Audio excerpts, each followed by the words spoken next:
예, 자 이번 주 그러니까 이제 여론조사 살펴봤고 다음 주 여론조사가 상당히 궁금합니다. 워낙 빅 이슈가 있거든요. 첫 번째가 오늘 밤 있을 2차 TV 토론이고 또 하나 이제 적폐 수사 이 부분은 상당한 변수가 될 것 같은데 먼저 세 분께 그걸 좀 여쭤보고 싶습니다. 윤석열 후보가 내가 정권을 잡으면 현 정부 적폐 수사 한다. 해야죠. 돼야죠. 그렇게 이야기했는데 청와대가 발끈했습니다. 표현들이 매우 강했습니다. 강력한 분노를 표시하면서 윤석열 후보 사과해야 된다. 이렇게 요구를 했는데 이걸 놓고 윤석열 후보가 청와대 들어와라 라고 싸움을 건 것인지 아니면 청와대가 가만히 이렇게 지켜보고 있다가 도와줘야 되는데 라고 마음을 먹고 있던 차에 윤석열 후보가 이렇게 딱 던지니까 지금이 찬스다 하고 들어간 것인지 먼저 그 배경 의도부터 한번 살펴보고 이게 어떤 영향을 미칠 것인지 짚어보죠. 최수영 컨설턴트한테 먼저 한번 여쭤볼게요. 어느 쪽인 것 같습니까? 들어와라인 것 같습니까? 들어간 것 같습니까? 들어간 거죠. 아 그래요? 예. 뭐 간단합니다. 모든 대선 후보의 모든 발언은 표와 연관돼 있습니다. 이게 정설이고 진리입니다. 대선 후보가 그것도 사전에 예고된 인터뷰를 하는데 준비 안 한 것들을 쏟아낸다? 물론 레토릭이 있을 수는 있어요. 그러면 들어와라 이겁니까? 그렇죠. 그러니까 한번 저 지지층 결집을 위해서 건드린 거죠. 아니 그러니까 제 질문이 뭐였냐면 지금 문재인 대통령이 선거 개입했다 이런 논란을 하는데 일단 선거 개입인지 아닌지는 차치하고 어찌 됐든 이제 전선이 형성이 됐지 그렇죠. 않습니까?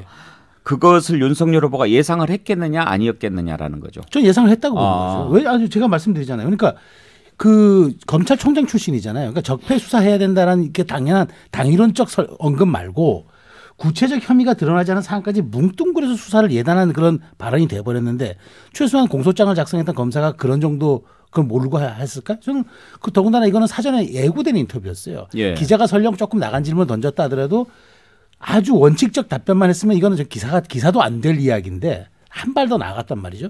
근데 그게 이제 물론 본인이 이제 말하자면 솔직하고 좀 이렇게 직설적인 화법 때문에 욱해서 나갔을 수도 있다라고 많은 분들은 분석하지만 저는 그게 과연 그 개인의 성정이었을까? 저는 그렇지 않다고 봐요.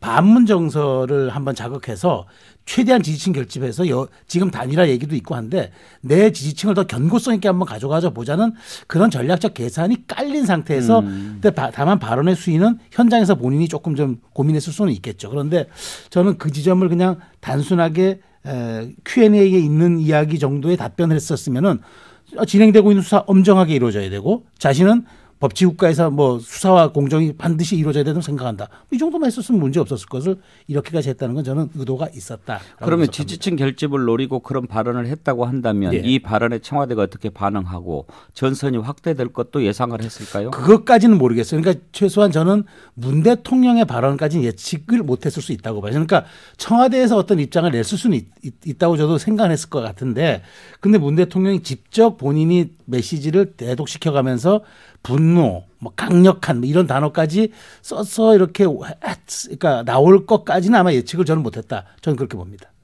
박진영 교수는요? 뭐 저도 비슷하게 보고 있습니다. 윤석열 후보의 존재의 이유가 반문재인입니다. 문재인 정부와 싸웠던 문재인 정부의 검찰총장. 그래서 국민이 불러냈다. 이게 본인의 존재 이유이기 때문에 당연히 문재인 대통령과 각을 또 한번 세워서 마지막으로 보수층을 결집시켜야 되겠다 이 생각을 했던 것 같은데요. 수위 조절에 실패했던 거죠.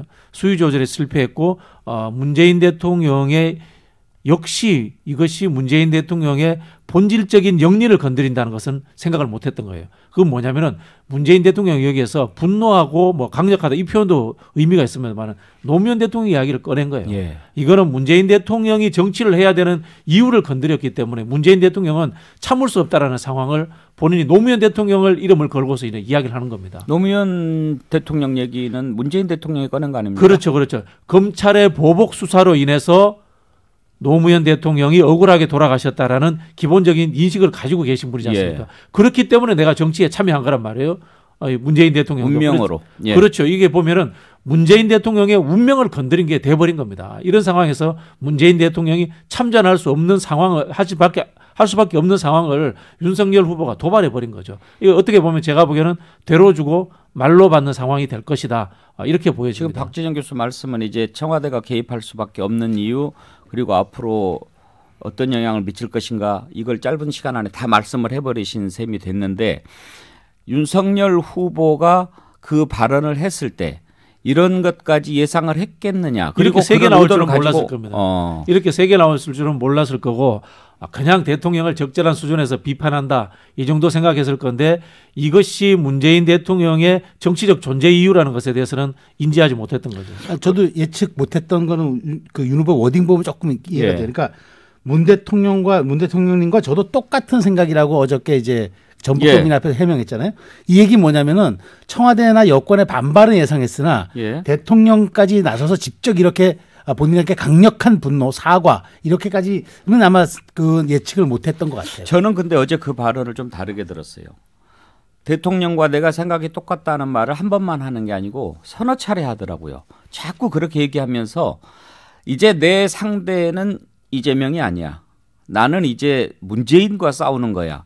내는 생각이 대통령과 똑같습니다라는 말을 여러 번 강조하면서 내 급을 이재명 후보보다 한 단계 더 높임으로써 확실한 차별화를 꾀하고 그리고 이제 지금 안철수 후보의 지지율이 그래도 아직도 10% 안팎에 머물고 있는데 보다 확실한 양강 구도를 유지하기 위해서 뭔가 던졌다면 그래서 던진 게 아닐까 그런 생각이 들기는 저도 했어요. 그래서 조금 전에 말씀드린 여론에 의한 단일화의 한 전술적 방법이었다 저는 보는 거예요. 그러니까 더 강화하고 공고히 해서 아예 여기서 더 이상 그 논의에 대해서 자기 압도적 우월적 지위를 갖겠다라는 뜻도 있는 것 같고 이제 민주당에서는 친문 진영을 결집을 요구하고 또 그런 기대도 하고 있지만 제가 앵커께서 지적하신 그 하나의 뼈 아픈 지점이 뭐냐 이재명 후보가 보이지 않을 수도 있다라는 이 리스크는 약간 이제 민주당이 고민을 해야 될 것 같아요. 그러니까 이렇게 자꾸 이제 문제를 키웠을 때 이재명 후보와의 격차도 벌릴 수 있고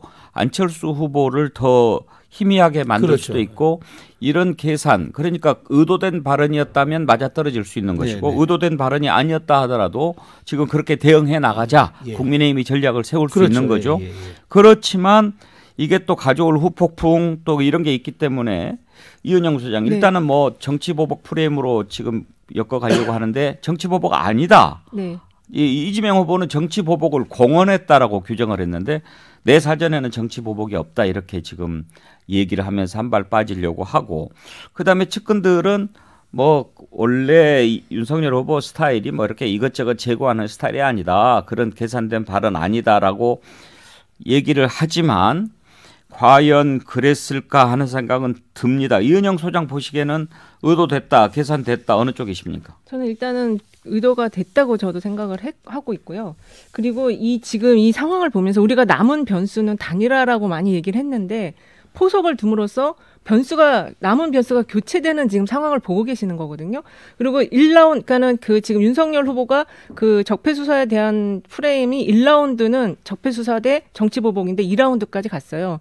2라운드는 그 사과 대 선거 중립 위반, 이것까지 지금 간 상황이고 청와대가 그 첫날 발언과 둘째 날 발언이 달라졌는데 둘째 날 더 강경하게 나온 거는 사실은 그 한동훈 검사장에 대한 부분까지 윤석열 후보가 얘기했기 때문에 거기까지 지금 더 진전이 된 거거든요. 그래서 제가 이제 이거를 그 전략적 포석이 들어간 거라고 보는 거는 물론 윤석열 후보가 인터뷰 과정에서 말이 굉장히 좀 어설퍼가지고 이게 좀 예기치 않은 것처럼 보일 수도 있긴 하겠지만 여기는 지금 어쨌든 정권 교체 의향보다 윤석열 후보가 낮았고 그다음에 대통령 지지율보다 이재명 후보 지지율이 낮았거든요. 그럼 양당이 선거 캠페인을 짤 때 그 비어있는 공간을 공략을 했었어야 되는데 민주당은 좀 그걸 좀 단일화로 지금 풀어낸 거고 이 국민의힘은 그 대통령 지지율과 이재명 후보 지지율 간의 빈 공간을 그 강정마을, 제주 강정마을 가서 노무현 대통령을 얘기하면서 울먹울먹 하는 것부터 그 빈 공간을 지금 치고 들어간 거거든요.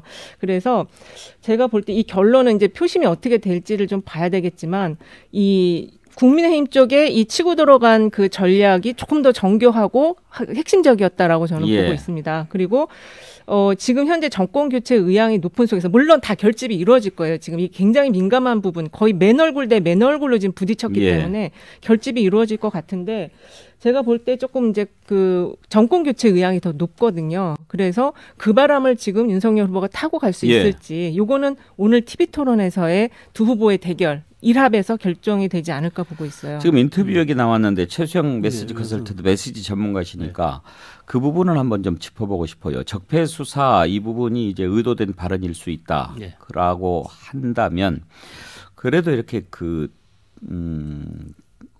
정치 지도자의 메시지는 단순하고 명확해야 하지만 그래도 좀 모호성을 유지할 필요가 있지 않습니까? 그렇죠. 그런데 한동훈 검사장을 두고 독립운동가에 비교하고 뭐 그런 사람 서울중앙지검장 하지 말한 법 없지 않느냐 이렇게 구체적으로 이야기를 해버렸어요. 그렇죠. 그러니까 마치 앞뒤를 연결을 해서 보면은 내가 정권 잡으면 현 정부에 대한 적폐 수사할 거고 그 적폐 수사는 한동훈 검사장이 서울중앙지검장을 맡아서 할 거다라고 해석될 수가 있게 돼버렸잖아요.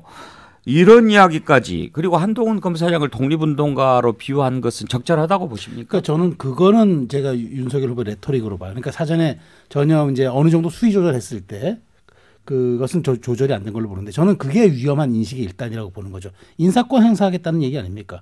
그럼 본인이 얘기했던 자신이 검찰총장으로서 이 정부의 적폐 수사를 했던 것, 그다음에 문재인 정부가 각을 세우고 맞섰던 것, 그 정당성, 그다음에 그 수사기관의 중립성과 독립성 이런 것들이 사실은 침해되는 거죠. 근데 그 발언까지 계산하지 않고 저는 이날 방점은 어떻게 하든 반문 정서에 대한 최대치를 공략하자가 방점이었는데 이게 조금 이제 한동훈 검사장 뭐 AB라고 표현됐습니다만 다 뭐 그건 뻔히 알아듣는 얘기니까 충분히 안 되는 그 독립운동가까지 소환했던 거는 조금 이거는 나가도 너무 나갔다. 그러니까 저는 이 부분은 그렇게 봐요. 이제 윤석열 후보가 지지율이 조금씩 등락폭이 있을 때 발언의 진폭도 커져요. 그 영향이 전 대단히 큰 거라고 봐요. 그래서 요즘 거의 추세가 내가 앞서고 있고 일부는 여론조사 오차범위 밖이라고 하니까 아마 앞부분은 선거 전략에 따르면 뒷부분은 본인의 약간의 그 어떤 좀 뭐 오만에 가까웠던 그 자신감 뭐 이런 것들이 그 발언 나왔을 때 이렇게 매체들을 보면은 좀 짐작이 가는 부분이 있는데 보수 언론, 보수 매체들이 사설을 통해서 거의 대부분 윤석열 후보 오만해졌다. 비판했죠. 이렇게 지적하더라고요. 그러니까 걱정하는 거죠. 그렇죠. 역풍을 이제 걱정하는 거죠. 대체로 보면 지금 지적하신 것처럼 뭔가 조금 잘 나간다고 싶으면은 그게 좀 발언이 강도가 세죠. 발언이 강도가 좀 세지는 측면이 있긴 하죠. 속내가 너무 나와버렸죠. 좋게 보면 진솔하고 또 안 좋게 보면 좀 너무 나이브한 거죠. 그렇게 그런 발언들이 항상 좀 문제가 됐으니까 사실 국제 외교 발언도 그렇고 10분이면 끝난다. 단일화 10분이면 끝난다. 이런 발언도 사실은 굉장히 위험한 발언이에요. 전략적 모호성을 가져야 되는데 이건 윤석열 후보 스타일이긴 해요. 패를 보여주는 거잖아요. 뭐 수사하듯이 자신감을 갖고 상대방을 거의 윽박 지르는 수준이지 않습니까? 안철수 후보가 얼마나 불쾌했겠습니까? 들어보면은. 내가 저놈 10분이면 자백받을 수 있어. 그런 느낌이 드는 거죠. 사실 뭐 한동훈 검사장 이야기도 그러면은 문재인 정부는 우리 윤건영 의원 표현처럼 뭐 친일 정권입니까? 그게 아니지 않습니까? 근데 이제 저는 이제 우리 그 컨설턴트님하고 앵커님 생각에 조금 차이점을 두고 있는 게 뭔가 하면은 이렇게 하면 이재명 후보가 사라진다 이런 이야기를 하셨는데요. 그게 저는 잘된 것일 수도 있다는 생각이 듭니다. 왜냐하면요. 이제까지 어떻게 되었냐면 이재명이라는 개인 대 정권 교체론이라는 프레임으로 싸웠어요. 사실 이재명 후보는 진영의 최고 지도자라든가 최고 응집체가 아닌 개인의 역량으로 싸워왔는데 이제는 진영이 다 붙어주는 상황을 역으로 만들어버렸기 때문에 지금 이제 그 이야기 하려고 그러는 거예요. 아니 우리가 그렇게 될 거다라고 전망한 게 아니었어요. 윤석열 후보가 의도된 발언을 했다면 무엇을 노리고 했을까. 그리고 이제 그런 차원에서 봤을 때 안철수 후보를 희미하게 만들고 자기 자신을 대통령급으로 올려가지고 이재명 후보를 더 위축시키려고 하는 그런 의도가 아니었을까 이렇게 이제 얘기를 한 거고. 자 그럼 이제 득실을 따져봅시다. 지금 이제 박진영 교수 말씀하신 것처럼 만약에 이게 의도된 발언이었고 또 청와대도 그래 우리가 한번 나서야 되겠다라는 마음을 먹었다고 한다면 뭘 가지고 따졌을까 하는 건데 지금 윤석열 후보는 정권교체 여론에 못 미치고 있잖아요. 네. 그리고 이재명 후보는 문재인 대통령 지지도에 못 미치고 그렇죠. 네. 바로 이런 상황이기 때문에 윤석열 후보는 정권교체론을 건드리면서 정권교체론 원하는 사람의 지지율을 더 끌어올릴 생각.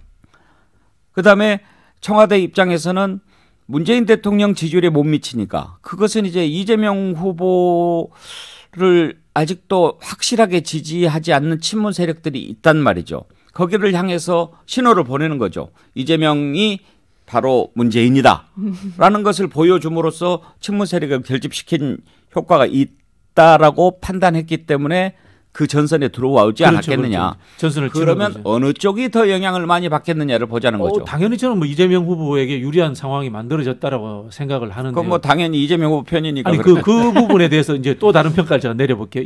그 이유가 뭔가 하면은 이재명 후보든 윤석열 후보든 둘 다 도덕성과 품격의 문제에서 현직 대통령인 문재인 후보보다 좋다라는 평가를 받지 못하고 있습니다. 그런 부분이 있기 때문에 이 두 사람들이 문재인 대통령을 정면으로 공격했을 때는 오히려 저는 이익이 생기지 않는 것이다 이렇게 보고 있고요. 정권 교체론에 대한 해석을 잘못하고 있는 것 같아요.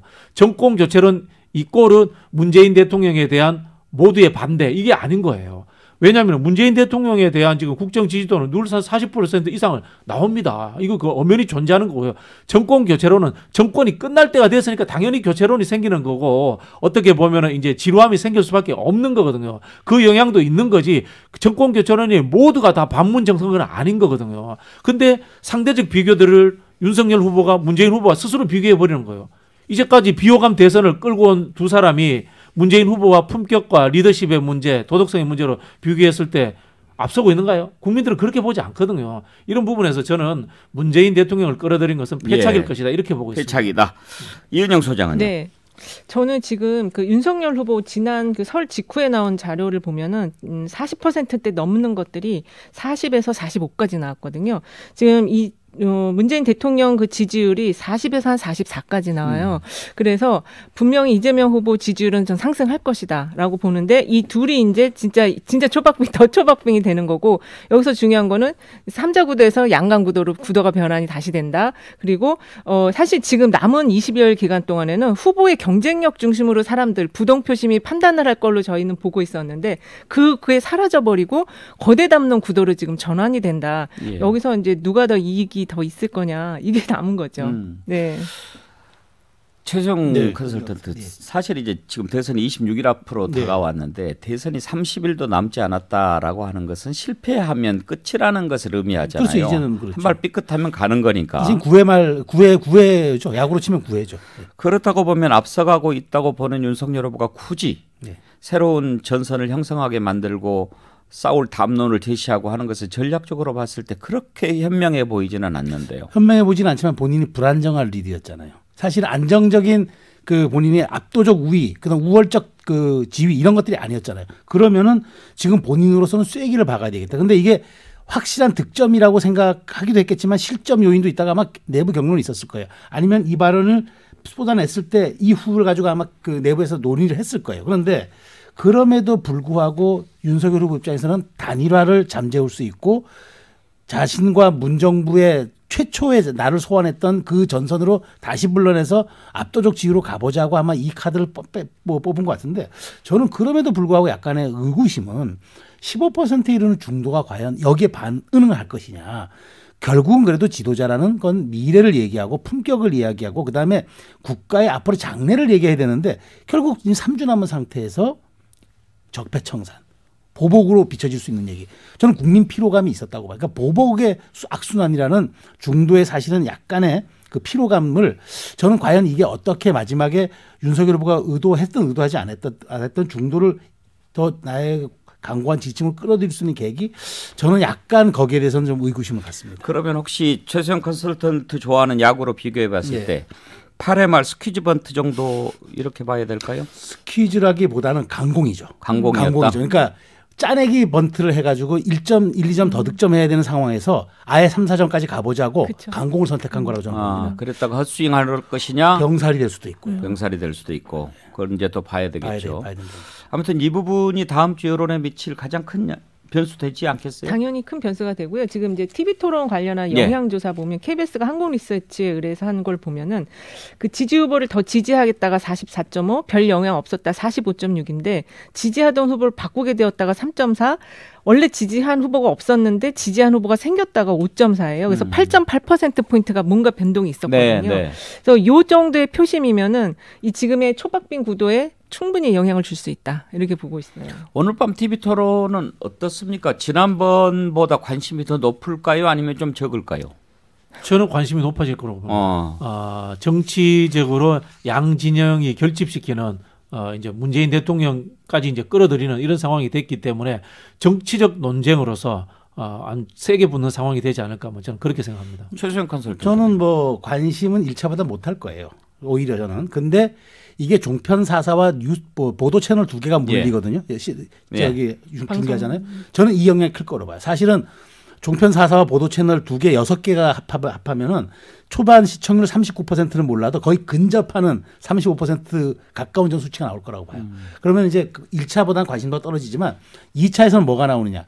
이렇게 지금 1차에서 밋밋했던 2차는 득점보다도 실점을 좀 줄이자는 측면에 따면 2차는 약간 진검승부가 될 가능성이 있고 또 소재가 있어요.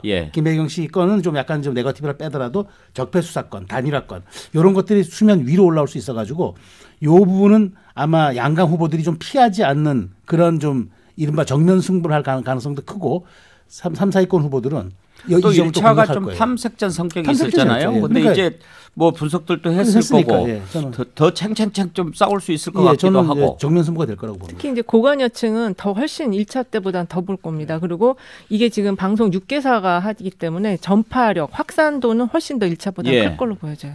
그렇죠. 지상파가 이렇게 49%도 대단했지만 종편 시청률은 사실 이제 정확한 것은 아닙니다만 종편의 시청 행태가 시청률에 잡히는 TV보다도 모바일이나 이쪽이 더 좀 많은 거거든요. 그러니까 설사 시청률이 49%에 못 미쳤다 하더라도 접속도는 좀 다를 수가 있어요. 그렇죠. 그리고 또 뉴스 채널이 두 개가 끼어 있기 때문에 상당히 그 부분도 영향이 클 거라고 봅니다. 그 두 가지가 가장 큰 변수가 될 거고 또 뭐가 있을까요? 지금 여전히 이제 안철수 후보가 그 지지율이 이게 참 어정쩡한 지지율이 유지되고 있다라는 점인데 이게 단일화 이제 구도가 바뀌더라도 안철수 후보의 지금 한 10% 내외의 지지율은 상당히 영향력이 큽니다. 그래서 안철수 후보가 과연 그 지금 단일화라기보다는 공동정부 내지는 정책연합으로 좀 바뀐 것 같아요, 이미.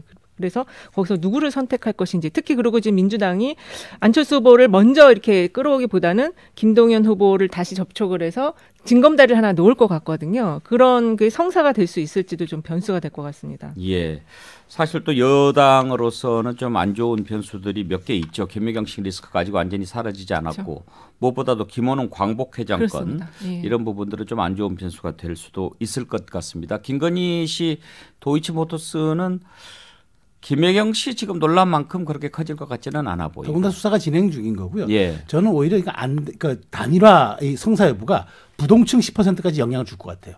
이게 패키지로는 움직일 가능성이 커가지고 이게 파괴력이 굉장히 클 것 같습니다. 다음 주 여론조사가 더욱 궁금해집니다. 1번지 여론 오늘 여기서 마치겠습니다. 이은영 휴먼앤데이터 소장, 최수영 메시지 컨설턴트, 박진영 대구 가톨릭대 특임교수 세 분과 함께했습니다. 수고하셨습니다. 감사합니다. 오늘 밤 TV 토론이 있고 이제 또 청와대가 팔을 걷어붙이고 나섰습니다. 어떻게 다음 주 대선 구도가 형성될지 궁금합니다.